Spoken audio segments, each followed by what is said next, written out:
So at the age of 14, she started her training. She started her training in Aikido and Karate. Years went by. She's now an accomplished blue belt in Brazilian Jiu-Jitsu and obviously an accomplished mixed martial arts fighter.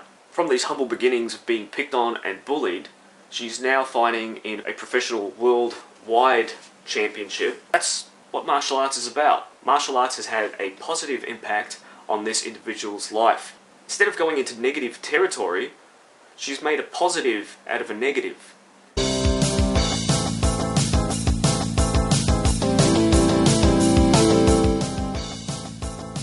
Mixed martial arts event Kingdom of Heroes is coming up in October. Now, run by the One Fighting Championship. So in the last couple of years, One Championship has been probably my favourite go-to MMA competition in terms of viewing. I quite enjoy it. I enjoy the competitors. I enjoy the mentality of this particular organisation at this point.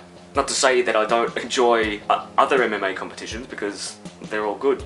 They all promote martial arts. So now if there's one thing synonymous with One, is the quality fighters. That includes both male and female competitors. The event that I was referring to before, the Kingdom of Heroes. Yes, I know, flashy. They've had flashy names for the last couple of competitions that they've had. Now it's going to be held at Impact Arena in Bangkok. That would be in October the 6th, 2018. And it will host a fight to one of my favourite mixed martial artists of the last couple of years, which is Rika Tiny Doll Ishiga. Now Rika will be going up against Bozena Antonia, two-time Myanmar national boxing champ.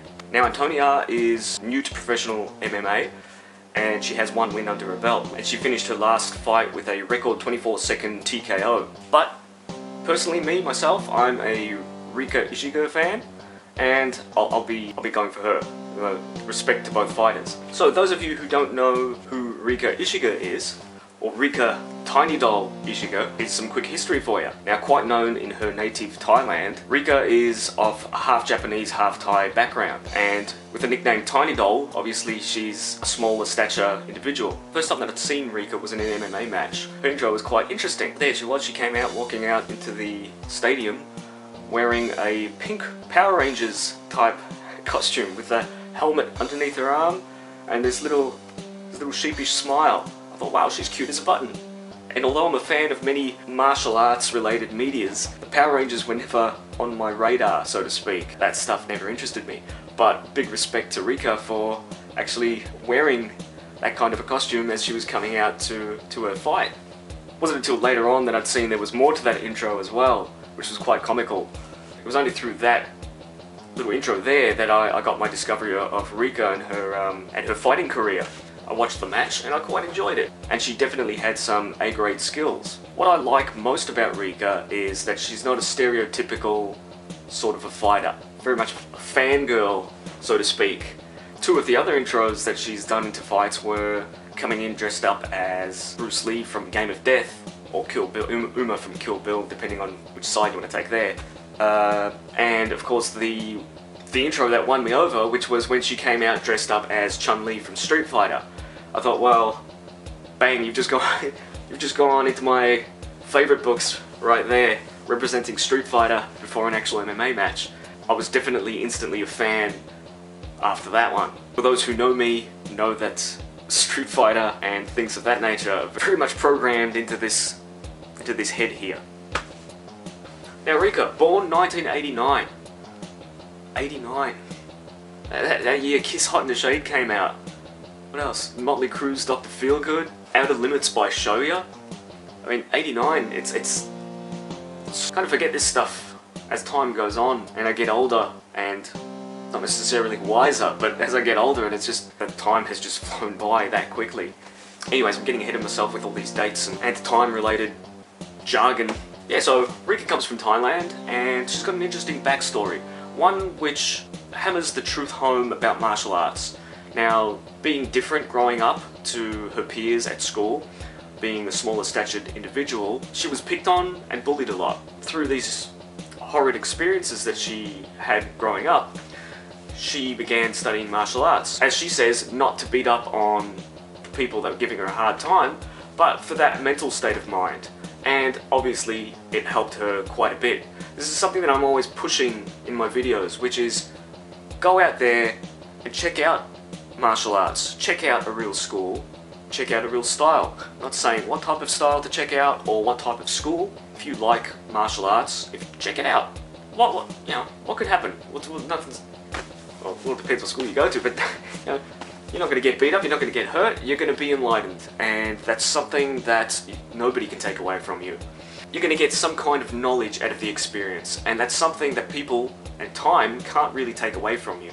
So clearly martial arts were a big tipping point in Rika's life, and obviously she was no longer a victim of bullies and things of that nature. Rika is affiliated with the very well-renowned Tiger Muay Thai and MMA in Thailand, one of the best schools in the world in terms of Thai boxing. Rika's professional MMA stats aren't all that extensive because she's still new to the game. She's got 3 wins under her belt, 2 losses and 0 draws so far. She's had reasonable fights, but compared to others, she hasn't had an extensive MMA career just yet, although she is very popular in Thailand and she's very well known. In both One Championship 53, Warrior Kingdom, and One Championship 55, Dynasty of Heroes, she won by TKO strikes and submission. Now that's not to say that Rika hasn't also lost fights. I mean, we win some and we lose some. That's the way the game goes. But something about Rika, she always manages to keep a smile on her face. There's always this cute smile. It's like this rainbow on a rainy day. And I think that's one of her major appeals in terms of image. I've always been a fan of the nice guys. I've always been a fan of the people that can smile. Recently, Rika has also been a part of an award-winning Kleenex commercial, which has Rika shedding a few tears and then beating the crap out of somebody. Good commercial, I like it. Like I was saying before, Rika is not your stereotypical sort of fighter. There's numerous times where she'll go online live and let people watch her train. Or even just take questions, Q&As with fans. One question that I recall, which was, who is my favorite martial art movie star? Now I like Keanu Reeves, because he did jiu-jitsu and in John Wick, and I really like this movie, so yep, Keanu Reeves. She turns around and says, Keanu Reeves. And it goes to show you that she knows her stuff. For those of you who aren't quite up to speed on Keanu Reeves, he's done his research, he's done his martial arts training, and he's got quite a noble background behind him, which people tend to not really know. Yeah, and for Rika to give that answer instead of the usual cliched answer that everybody gives, I thought that was fantastic. So at the age of 14, she started her training. She started her training in Aikido and Karate. Years went by. She's now an accomplished blue belt in Brazilian Jiu-Jitsu and obviously an accomplished mixed martial arts fighter. From these humble beginnings of being picked on and bullied, she's now fighting in a professional championship, a professional worldwide championship, and good on her. That's what martial arts is about. Martial arts has had a positive impact on this individual's life. Instead of going into negative territory, she's made a positive out of a negative. And it was through martial arts that helped her gain this positive in life. Overcoming the bullies and overcoming the insecurities of life and all that other junk that comes with it. So, you've got supporters here at Kabuki Fox Kung Fu, Rika. All the best with the upcoming fight. We know you'll do great, win or lose, hoping to win. And for those of you who don't know Rika, look her up and you'll be pleasantly surprised.